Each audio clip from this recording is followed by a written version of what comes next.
மெய்வெளியின் செய்திகள் ஆதரவு வழங்குவோர் Satcon Holidays.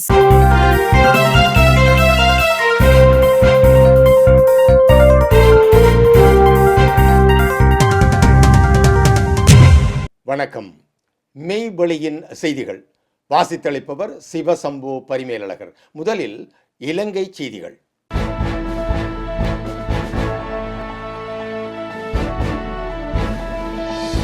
கிவிலோயா திட்டத்திற்கு எதிராக பிப்ரவரி 2 போராட்டம். கிவிலோயா திட்டத்தை நிறுத்த கோரி எதிர்வரும் 30 வவுனியா வடக்கின் நெடுங்கேணி பிரதேசத்தில் முன்னெடுக்கப்படவிருந்த கவனஈர்ப்பு போராட்டம் எதிர்வரும் பிப்ரவரி 2 திங்கட்கிழமை நடத்த தீர்மானிக்கப்பட்டுள்ளது. வவுனியா வடக்கின் பொது அமைப்புகளின் வேண்டுகோள் மற்றும் ஆலோசனையின் பிரகாரம் இந்த முடிவு எடுக்கப்பட்டுள்ளது.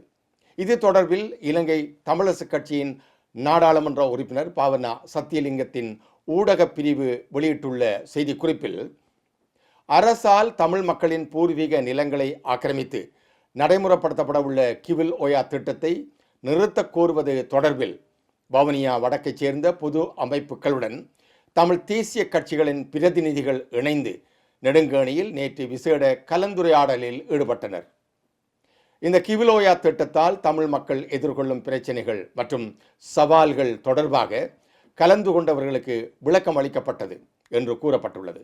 மேலும் தமிழ் மக்கள் எதிர்கொள்ளும் சவால்கள் மற்றும் ஆபத்துக்களை இல்லாதொழிப்பதற்கான நடவடிக்கையாக வவுனியா வடக்கின் நெடுங்கேணி பிரதேசத்தில் முன்னெடுக்கப்படவுள்ள கவனஈர்ப்பு போராட்டம் தொடர்பிலும் விரிவாக கலந்துரையாடப்பட்டது. வவுனியா வடக்கின் பொது அமைப்புகளின் வேண்டுகோள் மற்றும் ஆலோசனையின் பிரகாரம் முன்னதாக எதிர்வரும் 30 மேற்கொள்ளப்படவிருந்த கவனஈர்ப்பு போராட்டத்தை 2 மேற்கொள்ள இணக்கப்பாடு எட்டப்பட்டு தீர்மானம் இறுதி செய்யப்பட்டுள்ளது. அதன்படி எதிர்வரும் 2 திங்கட்கிழமை நெடுங்கேணி பஸ் நிலையத்துக்கு முன்பாக இந்த போராட்டம் ஆரம்பிக்கப்படவுள்ளது எனவும் மேற்படி அறிக்கையில் குறிப்பிடப்பட்டுள்ளது. இந்த கூட்டத்தில் வவுனியா வடக்கைச் சேர்ந்த பல்வேறு பொது அமைப்புகளின் பிரதிநிதிகள், அரசியல் கட்சிகளின் பிரமுகர்கள், ஒன்றிணைந்த தமிழ் கட்சிகளின் பிரதிநிதிகள், நாடாளுமன்ற உறுப்பினர்களான மருத்துவர் பாவனா சத்தியலிங்கம், தூனா துவிகரன் உள்ளிட்ட பலரும் கலந்து கொண்டிருந்தனர். கொழும்பு துறைமுக 323 கொள்கலன் விவகாரம் விசாரணை நடவடிக்கைகளை முன்னெடுப்பதற்கு தீர்மானம். கொழும்பு துறைமுகத்திலிருந்து 323 கொள்கலன்களை கட்டாய பௌதிக பரிசோதனைக்கு உட்படுத்தாமல் விடுவித்தமை தொடர்பில் ஆராய்ந்து அறிக்கையிடுவதற்காகவும் அது குறித்த அதன் முன்மொழிவுகளையும் விதப்புரைகளையும் சமர்ப்பிப்பதற்காகுமான பாராளுமன்ற விசேட குழுவை ஒவ்வொரு புதன்கிழமை பிற்பகல் 2 மணிக்கு கூட்டி விசாரணை நடவடிக்கைகளை முன்னெடுப்பதற்கு தீர்மானிக்கப்பட்டுள்ளது. குறித்த குழு நீதி மற்றும் தேசிய ஒருமைப்பாட்டு அமைச்சர் சட்டத்தரணி ஹர்ஷன நாணயக்கார அவர்களின் தலைமையில் கடந்த வாரம் முதல் தடவையாக கூடிய போதே இந்த தீர்மானம் எடுக்கப்பட்டது. இதற்கமைய இக்குழு இன்று புதன்கிழமை பிற்பகல் 2 மணிக்கு மீண்டும் கூடவுள்ளது. குழுவின் எதிர்கால செயற்பாடுகளை முன்னெடுத்து செல்லும் முறை மற்றும் குழுவிற்கு அழைக்கப்பட வேண்டிய தரப்பினர் குறித்து ஆரம்பகட்ட கலந்துரையாடல்கள் இடம்பெற்றதுடன் குழுவின் உறுப்பினர்கள் தமது கருத்துக்களை தெரிவித்தனர். 3 மாத காலத்திற்குள் விசாரணை நடவடிக்கைகளை பூர்த்தி செய்ய எதிர்பார்ப்பதாக குழுவின் தலைவர் இங்கு குறிப்பிட்டுள்ளார்.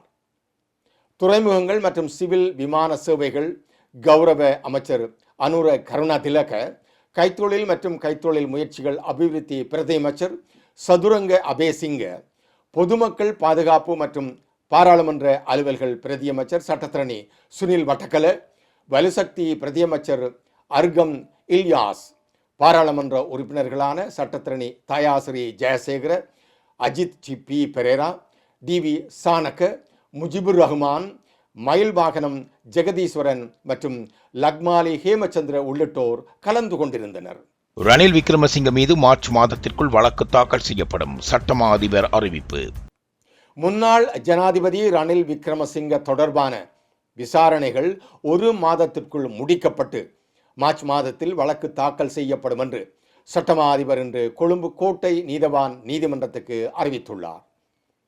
பொது சொத்து சட்டத்தின் கீழ் முன்னாள் ஜனாதிபதி ரணில் விக்ரமசிங்கவிற்கு எதிராக தாக்கல் செய்யப்பட்ட வழக்கு இன்று கொழும்பு கோட்டை நீதவான் நீதிமன்றத்தில் விசாரணைக்கு எடுத்துக்கொள்ளப்பட்ட நிலையில் சட்டமா அதிபர் சார்பில் ஆஜரான கூடுதல் சொலிசிட்டர் ஜெனரல் திலீப் பீரிஸ் இந்த அறிவிப்பை வெளியிட்டிருந்தார். முன்னாள் ஜனாதிபதி நாட்டின் தலைவராக பணியாற்றிய போது பிரித்தானிய பல்கலைக்கழகத்தில் தனது மனைவி பேராசிரியர் மைத்ரி விக்ரமசிங்கவை கௌரவிக்கும் நிகழ்வில் கலந்து கொள்ள லண்டன் சென்றதற்காக அரசாங்க நிதியை தவறாக பயன்படுத்தியதாக குற்றம் சாட்டப்பட்டு இந்த வழக்கு தாக்கல் செய்யப்பட்டது. முன்னாள் ஜனாதிபதி விக்ரமசிங்க குற்ற புலனாய்வுத்துறை முன் வாக்குமூலம் அளிக்க ஆஜரான பின்னர் ஆகஸ்ட் மாதம் 22ஆம் தேதி 2025 அன்று கைது செய்யப்பட்டார். பின்னர் அவர் கொழும்பு கோட்டை நீதவான் நீதிமன்றத்தில் ஆஜர்படுத்தப்பட்டு ஆகஸ்ட் மாதம் 26ஆம் தேதி வரை விளக்கமறியலில் வைக்கப்பட்டார். முன்னாள் ஜனாதிபதியின் சார்பாக சமர்ப்பிக்கப்பட்ட மருத்துவ அறிக்கைகளை பரிசீலித்த பின்னர் கொழும்பு கோட்டை நீதவான் நிலுப்புலி லங்காபுர தலா 5 மில்லியன் ரூபாய் மதிப்புள்ள 3 சரீர புனைகளில் அவரை விடுவிக்க உத்தரவிட்டிருந்தமை குறிப்பிடத்தக்கது. புலம்பெயர்ந்தவர்களுக்கு வாக்களிக்க உரிமை இல்லையா? வெளிநாடுகளில் வாழும் இலங்கையர்களும் வாக்களிக்க முடியும் என்று இலங்கை அமைச்சரவை அறிவிப்பு கவனத்தை ஈர்த்துள்ளது. வாக்களிக்க தகுதியானோர் பற்றிய விவரங்களோ ஐரோப்பிய மேற்கு நாடுகளில் வாழ்வோர் வாக்களிக்க முடியுமா என்பது தொடர்பில் தகவல்கள் ஏதும் இதுவரை வெளியாகி இருக்கவில்லை. இலங்கை சுற்றுலா துறையினர் வெளிநாட்டில் வாழும் இலங்கையர்கள் இலங்கையில் நடைபெறும் தேர்தல்களில் வாக்களிப்பதற்கு தேர்தல் பதிவு புத்தகத்தில் பதிவு செய்வது தொடர்பாக செப்டம்பர் மாதத்தில் இடம்பெற்ற அமைச்சரவை கூட்டத்தில் தீர்மானம் எடுக்கப்பட்டிருந்தது. தீர்மானம் தொடர்பில் அரசியல் கட்சிகளின் செயலாளர்களுக்கும் அறிவுறுத்தல் கடிதத்தை குழு அனுப்பியுள்ளது. தங்கள் பிரதேசங்களில் இருந்து வெளிநாடுகளில் வாழ்வோர் பற்றிய விவரங்களை வழங்குமாறு கடிதத்தில் கூறப்பட்டுள்ளது. இந்நிலையில் தீர்மானம் மேற்கொள்ளப்பட்ட அமைச்சரவை கூட்டம் முடிவடைந்து 2.5 மாதங்களின் பின்னர், அதுவும் முடிவு திகதிக்கு 1 வாரத்துக்கு முன்னர் தான் கட்சிகளின் செயலாளர்களுக்கு அறிவுறுத்தல் கடிதங்களை குழு அனுப்பியிருக்கின்றது. அதாவது வெளிநாடுகளில் வாழும் இலங்கையர்கள் வாக்களிக்க முடியும் என்ற அமைச்சரவை கூட்டத்தின் தீர்மானம் விளக்கமாக கடிதத்தில் இல்லை. அவை பற்றி தமிழ் தேசிய கட்சிகள் உள்ளிட்ட வேற எந்த ஒரு சிங்கள கட்சியும் இதுவரை விளக்கம் கோரவுமில்லை என்ற குற்றச்சாட்டுகள் எழுந்துள்ளன. கட்டுநாயக்க விமான நிலையத்தில் இன்று முதல் இலத்திரனியல் நுழைவாயில்கள்.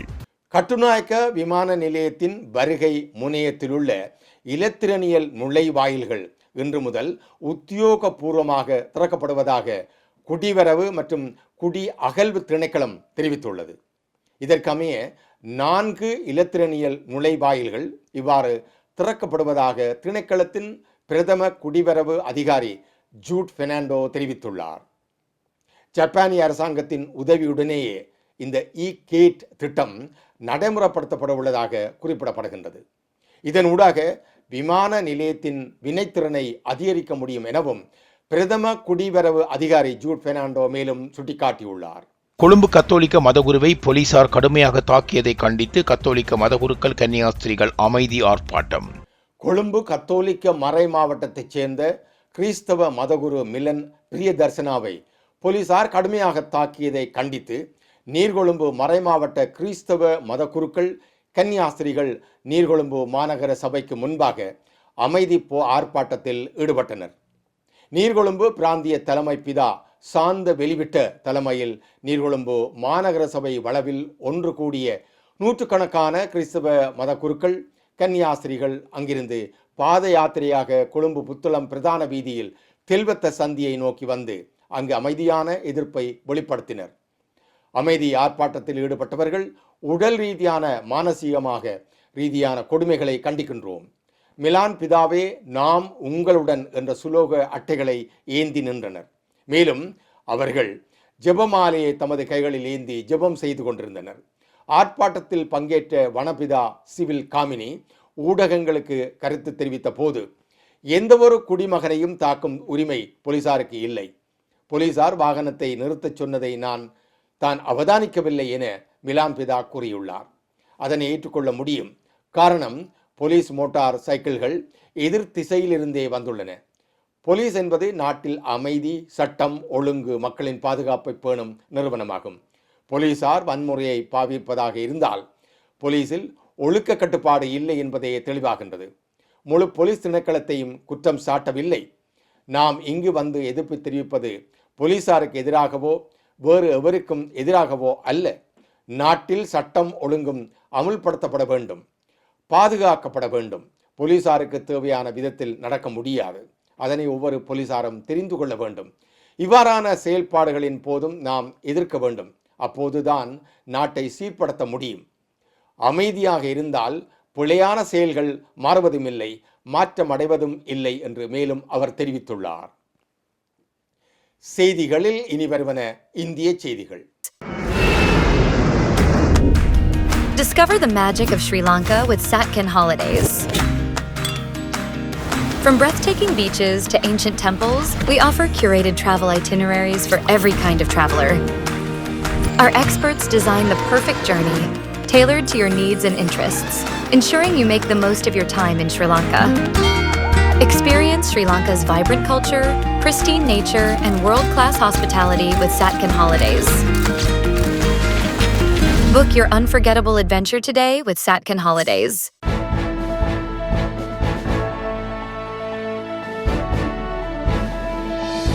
முப்பத்தி 8 சீட் கேட்டு அடம்பிடிக்கும் காங்கிரஸ், அவசரமாக டெல்லிக்கு பறந்த கனிமொழி. தமிழக சட்டமன்ற தேர்தல் நெருங்கி வரும் வேளையில் திமுக காங்கிரஸ் கூட்டணியில் கடந்த சில நாட்களாக ஒருவித பரபரப்பு நிலவி வருகின்றது. குறிப்பாக தொகுதி பங்கீடு மற்றும் ஆட்சியில் பங்கு போன்ற விவகாரங்களில் இரு கட்சி தலைவர்களுக்கும் இடையே கருத்து மோதல்கள் வெடித்தன. இந்த சூழலில் கூட்டணியை சரி செய்யும் நோக்கில் திமுக துணை பொதுச் செயலாளர் கனிமொழி கருணாநிதி டெல்லியில் உள்ள ராகுல் காந்தியின் இல்லத்திற்கு சென்று அவரை சந்தித்து பேசி வருகின்றார். இந்த சந்திப்பு தமிழக அரசியலில் ஒரு திருப்பு முனையாக பார்க்கப்படுகின்றது. இந்த தேர்தலில் காங்கிரஸ் கட்சி திமுகவிடம் 38 தொகுதிகள் வரை கேட்பதாக தகவல்கள் கசிகின்றன. கடந்த 2021ஆம் ஆண்டு தேர்தலை விட அதிக இடங்களை பெற வேண்டும் என்பதில் காங்கிரஸ் மேலிடம் உறுதியாக உள்ளது. ஆனால் திமுக தரப்போ கூட்டணியில் உள்ள மற்ற கட்சிகளையும் சரிக்கட்ட வேண்டி இருப்பதால் காங்கிரசின் இந்த கோரிக்கையை ஏற்பதில் சற்று இழுபறையை நீடிக்கின்றது. கனிமொழி மற்றும் ராகுல் காந்தி இடையிலான இந்த பேச்சுவார்த்தையில் தொகுதி பங்கீடு குறித்த இறுதி முடிவு எட்டப்படலாம் என தெரிகின்றது. இது ஒரு சுமூகமான உடன்படிக்கையாக அமையுமா என கேள்வி எழுப்பப்படுகின்றது. தமிழக வெற்றிக்கழக காங்கிரஸ் கூட்டணி உருவாகும் வாய்ப்பு ஏற்பட்டுள்ளதாக இயக்குனர் S.A. சந்திரசேகர் தெரிவிப்பு. இயக்குனர் S.A. சந்திரசேகர் திருவாரூரில் செய்தியாளர்களிடம் பேசிய போது தனது மகன் விஜயின் அரசியல் பயணத்தையும் ஜனநாயகன் படத்தின் தாமதத்தையும் தொடர்புபடுத்தி முக்கிய கருத்துக்களை வெளியிட்டுள்ளார். ஜனநாயகன் படம் ரிலீஸ் ஆகாததற்கான காரணங்கள் மக்களுக்கு நன்கு தெரியும் என்று கூறிய அவர், விஜய் அரசியலுக்கு வந்த பின்னர் இளைஞர்களும் பெண்களும் அரசியலை தெளிவாக பேசத் தொடங்கியுள்ளதாகவும் அவர்கள் தன்னுடைய அதிக தெளிவுடன் இருப்பதாகவும் பாராட்டியுள்ளார். ஜனநாயகன் படத்தின் சென்சர் பிரச்சினை, கரூர் கூட்ட நெரிசல் வழக்கில் CPI விசாரணை உள்ளிட்டவை விஜய்க்கு பாஜக தரப்பில் நெருக்கடி கொடுக்கும் முயற்சிகள் என்று சந்திரசேகர் சுட்டிக்காட்டியுள்ளார். இத்தகைய சவால்களுக்கு மத்தியில் விஜய் எதற்கும் பயப்படாதவர் என்றும் அவருக்கு வெற்றி வாய்ப்பு பிரகாசமாக உள்ளது என்றும் அவர் உறுதியாக கூறியுள்ளார். 60 ஆண்டுகளுக்கு மேலாக திராவிட கட்சிகள் ஆட்சி செய்து வரும் தமிழ்நாட்டில் புதிய அரசியல் சக்தி உருவாக வேண்டுமானால் பல சவால்களை எதிர்கொள்ள வேண்டும் என்றும் அவர் விளக்கியுள்ளார். தாவேகாவுக்கும் காங்கிரசுக்கும் இடையேயான சாத்தியமான கூட்டணி குறித்து பேசிய சந்திரசேகர், ராகுல் காந்தி உள்ளிட்ட காங்கிரஸ் தலைவர்கள் ஜனநாயகன் விவகாரத்தில் விஜய்க்கு ஆதரவு தெரிவித்ததை நினைவு கூர்ந்திருந்தார். இதனால் தாவேகா காங்கிரஸ் கூட்டணி உருவாகும் வாய்ப்பு ஏற்பட்டுள்ளது என்றும் தெரிவித்துள்ளார். ஆனால் தற்போது காங்கிரஸ் திமுக கூட்டணியிலேயே நீடித்து வருவதையும் அவர் சுட்டிக்காட்டியுள்ளார். காங்கிரஸ் கட்சிக்கு விஜய் புதிய பவர் தருவதாக கூறிய சந்திரசேகர், காங்கிரஸ் கட்சிக்கு வரலாற்று பாரம்பரியம் இருந்தாலும் தற்போது அதன் பலம் குறைந்து விட்டதாகவும் கருத்து தெரிவித்தார். விஜய் தரும் இந்த பவர் மூலம் காங்கிரஸ் மீண்டும் வரலாறு படைக்கும் வாய்ப்பு உள்ளது என்றும் அந்த வாய்ப்பை காங்கிரஸ் பயன்படுத்திக் கொள்ள வேண்டும் என்றும் அவர் வலியுறுத்தியுள்ளார். ஒட்டுமொத்தமாக S.A. சந்திரசேகரின் இந்த பேட்டி விஜயின் அரசியல் எதிர்காலத்துக்கும் தாவேகாவின் கூட்டணி உத்திக்கும் புதிய திசையை சுட்டிக்காட்டியுள்ளது. ஜனநாயகன் படத்தின் தாமதம், கரூர் சம்பவம் போன்றவை அரசியல் நெருக்கடிகளுடன் தொடர்புடையவை என்று அவர் கருத்து தெரிவித்த தமிழக அரசியலில் பரபரப்பை ஏற்படுத்தியுள்ளது. செய்திகளில் தொடர்பான உலகச் செய்திகள்.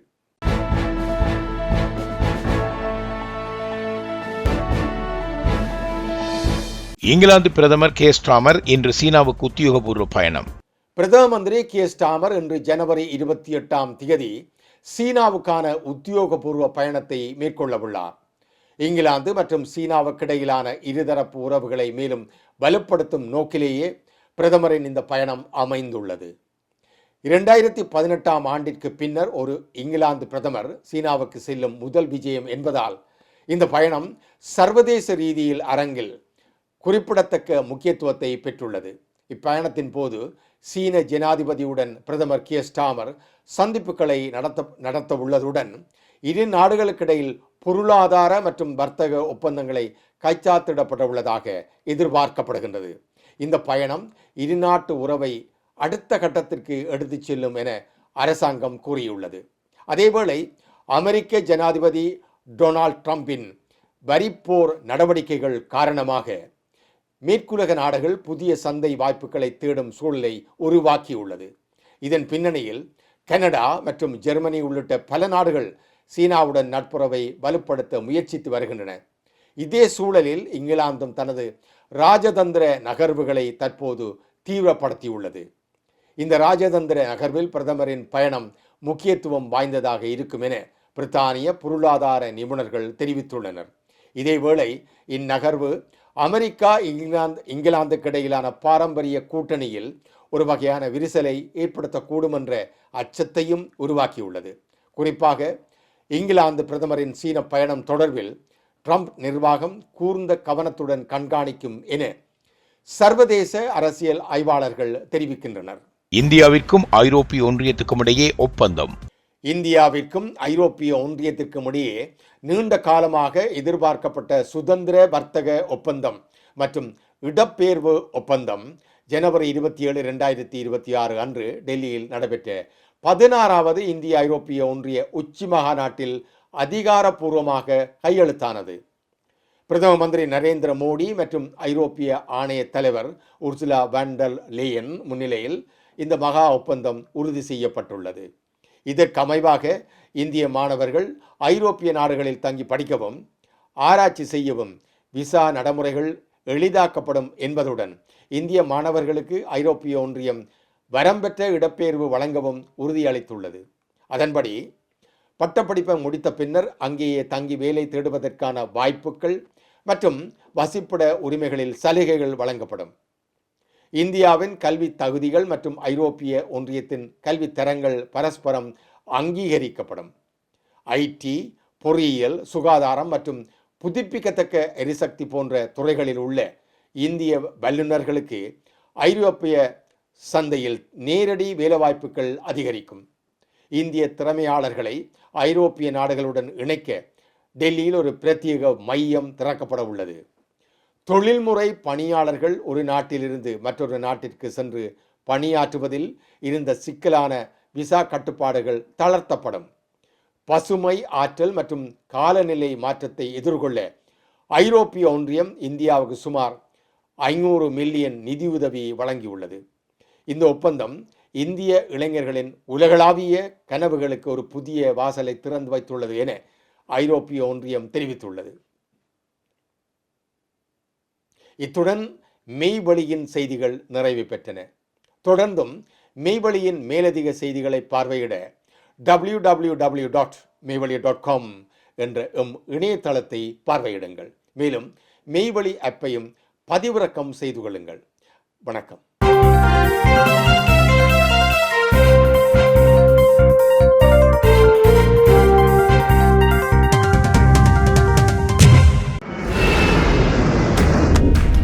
Discover the magic of Sri Lanka with Satkin Holidays. From breathtaking beaches to ancient temples, we offer curated travel itineraries for every kind of traveler. Our experts design the perfect journey, tailored to your needs and interests, ensuring you make the most of your time in Sri Lanka. Experience Sri Lanka's vibrant culture, pristine nature, and world-class hospitality with Satkin Holidays. Book your unforgettable adventure today with Satcon Holidays.